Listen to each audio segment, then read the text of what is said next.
So, good evening, good afternoon, or good morning to you all. So, my name is Sherwin Alocariza, and today I will be talking about Chapter 8 of the CPA 106, which talks about the designing and evaluating portfolio assessment in the classroom. So, without further ado, let's go. But first, let's us define on what is portfolio assessment.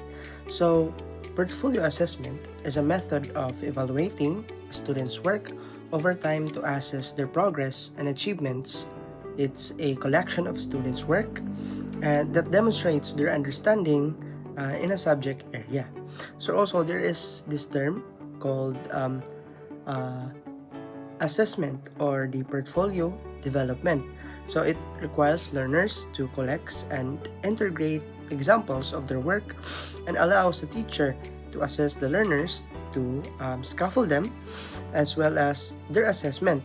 And it provides opportunities for both the learners and the teachers to better understand what is the lesson all about and what is the things that they will be dealing, and also they can also assess the things that they need to do. So that is the portfolio assessment on what is portfolio assessment. So there are some steps for developing a portfolio assessment. So there are some steps that we need to consider on making one. So the first one is identify overall purpose and focus. So it means that we need to focus on things or the purpose on what is the main point and what is our goal, or what do I want a portfolio, why do we need or why do I want a portfolio. So there are some questions or preparation on how we need to use the portfolio. So the first one is, who will you construct the portfolio? So there are three. So we got individual students with teacher input and help. Next one is individual students with input and help of cooperative learning gaps, which means a collaborative activity. Next one is cooperative-based groups with teacher input and help. So that is the first one. So you need to check on what is your goal or what is your preferred type. Okay, so next is what type of portfolio you want to use. So what type? Next is, what are the purposes and objectives of your portfolio? So in making the objectives, you need to at least make 3 objectives in making a portfolio assessment. Next one is, excuse me, what strategies of work samples should go into a portfolio? So there are a lot, but you need to make at least 4 categories of work. Next is, what criteria will students or groups use to select their entries? And lastly, we got, who will develop the rubrics to assess and evaluate the portfolios? Either it is a faculty member or the students. So, portfolios may use to assess understanding, but are ideal for assessing product, skill, and reasoning targets. So it can help students to have these multidimensional skills to broaden, such as writing, reading, and problem-solving skills, and eventually improve, and it will demonstrate it through products. So next is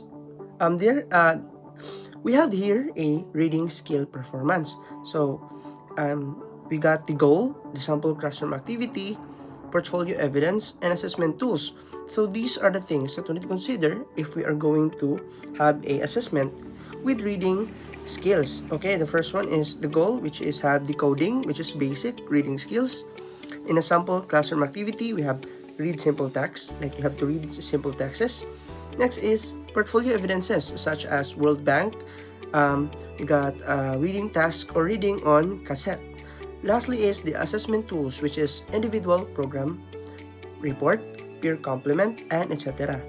There's a lot of things that we need to consider in reading skill performance in making a assessment portfolio or portfolio assessment.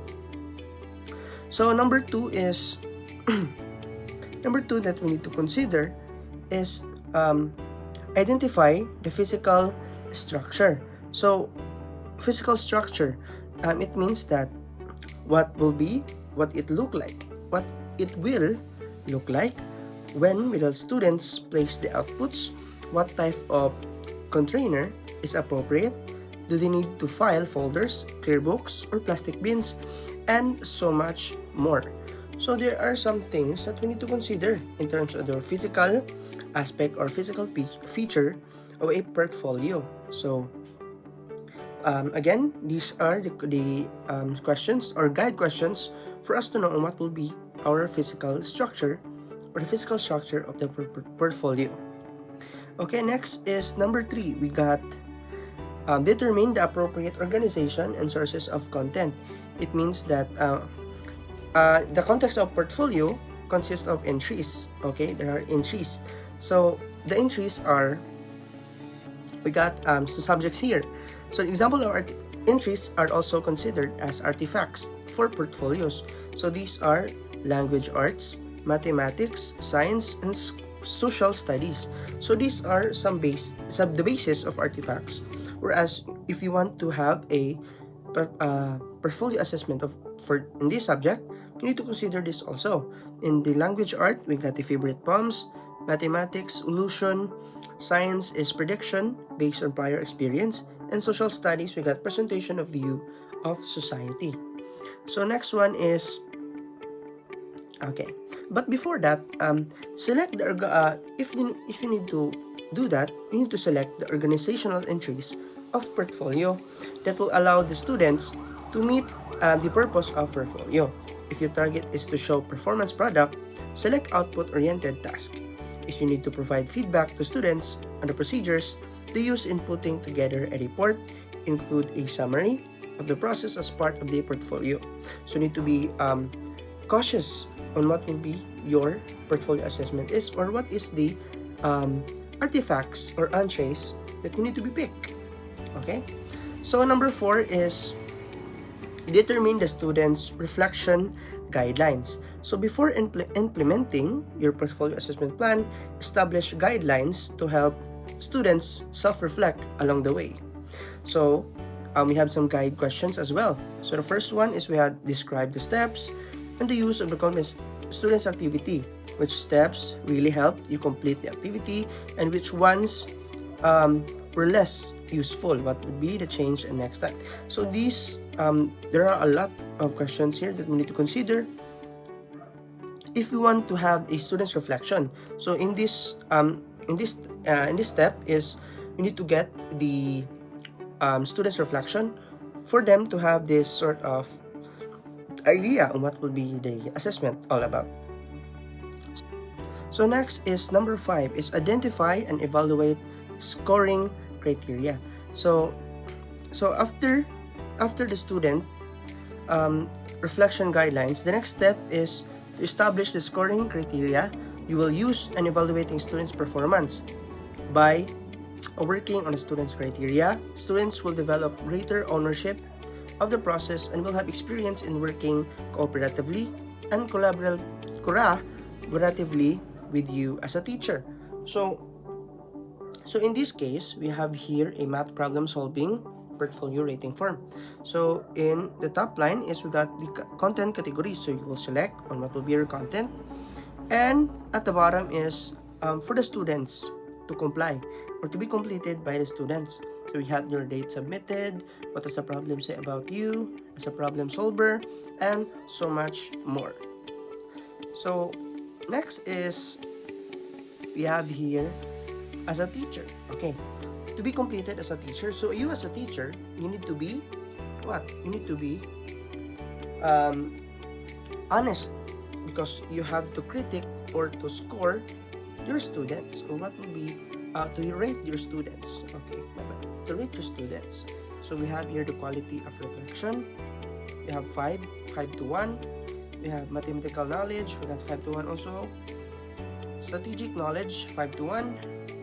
And lastly, we got communication, which is 5 to 1 also. So there's a lot for the teacher to do in rating the students. So we need to be careful enough as a teacher also.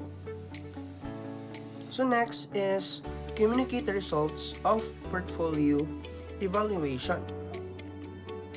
So the final step in implementing portfolio assessment is to conduct a conference with each student to review its contents, the students' reflections, assessment of the individual output. Give your students guidelines for this conference so that they can prepare some questions ahead of time and allow the students to give their views and insights during the conference. So in this time is you have to communicate to your students on what are the things that you need to consider in learning, because while dealing with the portfolio assessment, they need to consider also the things that they lack or maybe they need to do. So that is communication.